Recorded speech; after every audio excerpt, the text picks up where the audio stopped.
जनता party की तो राजनीति ही झूठ पर आधारित है।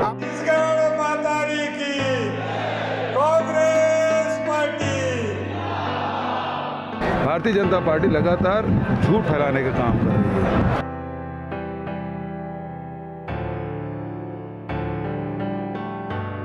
कांग्रेस के संभागीय सम्मेलनों की श्रृंखला में रायपुर संभाग का सम्मेलन राजधानी के बलबीर सिंह जुनेजा स्टेडियम में आयोजित किया गया। सम्मेलन में सभी ब्लॉक के कार्यकर्ता आए हुए थे। सम्मेलन में कांग्रेस नेताओं ने एकजुटता का परिचय देते हुए आगामी विधानसभा चुनाव में कांग्रेस सरकार की उपलब्धियों को लेकर जनता के बीच जाने का फैसला किया है और सब एक ही संदेश लेकर भी आए हैं और लेकर जाएंगे भी। हमने इस बार फिर कांग्रेस पार्टी को भारी बहुमत से जिताकर भेजना है। पिछली बार दो बातें थी। एक तो था कि भारतीय जनता पार्टी के 15 साल का कुशासन, उनकी विचारधारा, हमारे लोगों की मेहनत। इस बार हमारी सरकार का कार्य सर्वोपरि है। बहुत काम हुए हैं। हमारे जनता का एक एक नागरिक आज अपने आप को सशक्त महसूस कर रहा है, क्योंकि उसके लिए चाहे शिक्षा की बात हो, चाहे स्वास्थ्य की बात हो, चाहे और कोई भी बात हो। मैंने खुद देखा है, यहाँ पर क्लिनिक देखे हैं मैंने, जो मेडिकल हॉल हैं वो देखे हैं जेनेरिक मेडिसिन के, और मैंने स्कूल देखे जो कि वर्ल्ड क्लास स्कूल हैं। कभी सोच नहीं सकते थे कि हमारे बच्चे जो एक साधारण परिवार से आते हों वो ऐसी शिक्षा प्राप्त करें। तो अपने काम के दम पर आज हम कह सकते हैं कि जनता हमारे साथ है। हमारा कार्यकर्ता उत्साहित है, वो जन जन के पास जाकर मेहनत करेगा और हमारे नेताओं का संदेश, राहुल जी का संदेश, सोनिया जी का संदेश और खड़गे जी का संदेश लेकर जाएगा। और हमारी कांग्रेस की आपने ये यहाँ पर प्रदर्शनी भी देखी। हमारे जो काम हैं अभी तो यहाँ बहुत कम दिखाई दिए हैं, लेकिन काम बहुत ज़्यादा हैं, उनको लोगों के बीच में लेकर जाएंगे और इस बार फिर से बहुत भारी बहुमत से कांग्रेस पार्टी को जिताएंगे। बीजेपी भी 65 सीट की बात कर रही है। 65 सीट देखो, बीजेपी की मैं क्या बताऊं, हरियाणा में जहां से मैं आती हूं, पिछली बार वहां पर नारा दिया उन्होंने 75 पार और मुश्किल से खींचकर 40 पर आए थे। तो भारतीय जनता पार्टी की तो राजनीति ही झूठ पर आधारित है। आपने हरियाणा का जिक्र किया, वहाँ भी खटपट शुरू हो गई है। सब जगह होता है थोड़ा बहुत, देखो इतनी कोई बात नहीं है। खटपट तो ये है, लेकिन हमको दिख रहा है वहाँ पर कि वहाँ की जो खटपट है, जो उनके सहयोगी दल हैं भारतीय जनता पार्टी के, वो टूटेंगे और खटपट वो ही आपको दिखेगी।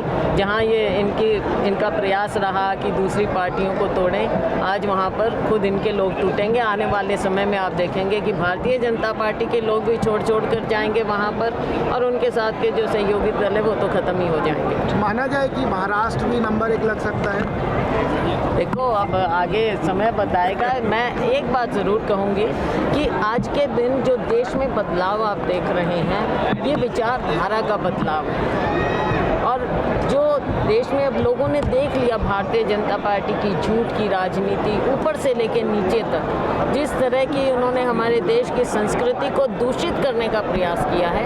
अब लोग खास तौर से जो हमारा नौजवान वर्ग है, महिला हैं, उन्होंने असलियत देख ली है और आने वाले समय में वो फिर से देश को जोड़ने की विचारधारा, कांग्रेस की विचारधारा के साथ, जो राहुल जी ने कहा है नफरत छोड़ो मोहब्बत की दुकान खोलो, तो वो आपको नजर आएगा।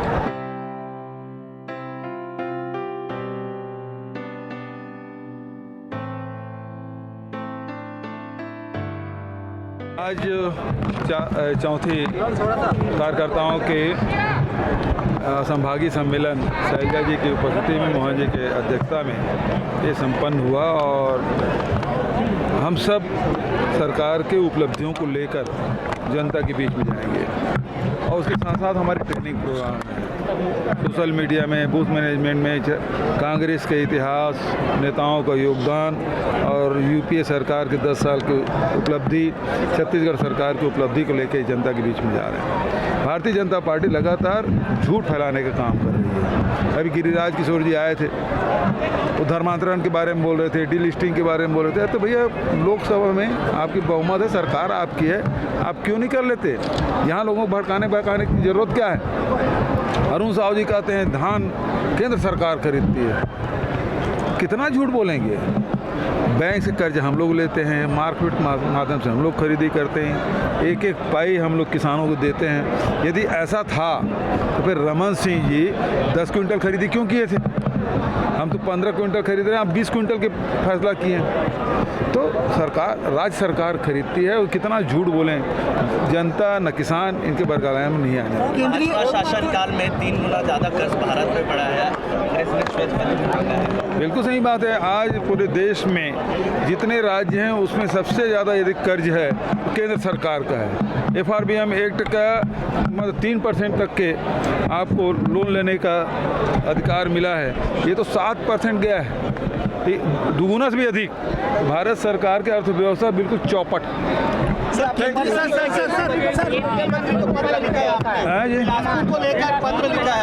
हाँ तो भाई उड़ान योजना बंद कर दी है। अरुण साहू जी से मैं कहना चाहूँगा, आप इधर उधर की बात मत करो। अपने लोकसभा क्षेत्र में जहाँ हमने 45 करोड़ रुपए दे के एयरपोर्ट बनाया है, लाइसेंस लिया है, और उड़ान योजना जो शुरू हुई थी उसको बंद कर दिया। अरुण साहू जी अपने लोकसभा क्षेत्र में तो उड़ान शुरू करवाएं। पार्टी में चलती नहीं क्या? सरकार सुनती नहीं आपकी? केंद्रीय मंत्री लगातार दौरा कर रहे हैं और जब भी कोई केंद्रीय मंत्री आता है वो धर्मांतरण, डीलिस्टिंग की बात करता है सर। और आप जिस तरीके से बात कर रहे हैं योजनाओं की, चाहे वो गोबर खरीद, तमाम चीजें, तो क्या मान लिया जाए भारतीय जनता पार्टी के पास और कोई मुद्दा नहीं है? और कोई बिल्कुल कोई मुद्दा नहीं है। न केंद्र सरकार की उपलब्धि नहीं है, न इन्होंने राज्य को कुछ दिया है। वो तो राज्य सरकार के दम पर जितनी योजनाएं हम लोग चलाए हैं वो हमारा अधिकार है, और उस आधार पे हमने काम किया है। और आज छत्तीसगढ़ मॉडल की चर्चा होती है। ये भेदभाव कर रहे हैं कि लगातार इस तरीके से जो उड़ान का जो 5 है। बिल्कुल सही बात है। अरुण साहू को तो वहाँ धरने में बैठ जाना चाहिए।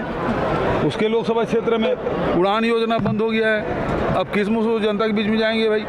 कांग्रेस कार्यकर्ताओं का उत्साह बढ़ाते हुए कांग्रेस नेताओं ने कहा कि भाजपा के पास कोई मुद्दा नहीं बचा। सच्चाई कांग्रेस पार्टी के साथ है। दोबारा हम छत्तीसगढ़ में फिर से सरकार बनाएंगे। कांग्रेस की प्रभारी कुमारी सैलजा, मुख्यमंत्री भूपेश बघेल, प्रदेश कांग्रेस अध्यक्ष मोहन मरकाम, विधानसभा अध्यक्ष डॉक्टर चरणदास महंत, अखिल भारतीय कांग्रेस कमेटी के सचिव एवं प्रभारी डॉक्टर चंदन यादव व संयुक्त सचिव विजय जांगीर ने सम्मेलन को संबोधित किया। सभी देश विदेश की तमाम बड़ी खबरों के लिए हमारे YouTube चैनल को लाइक, सब्सक्राइब, शेयर करना ना भूलें।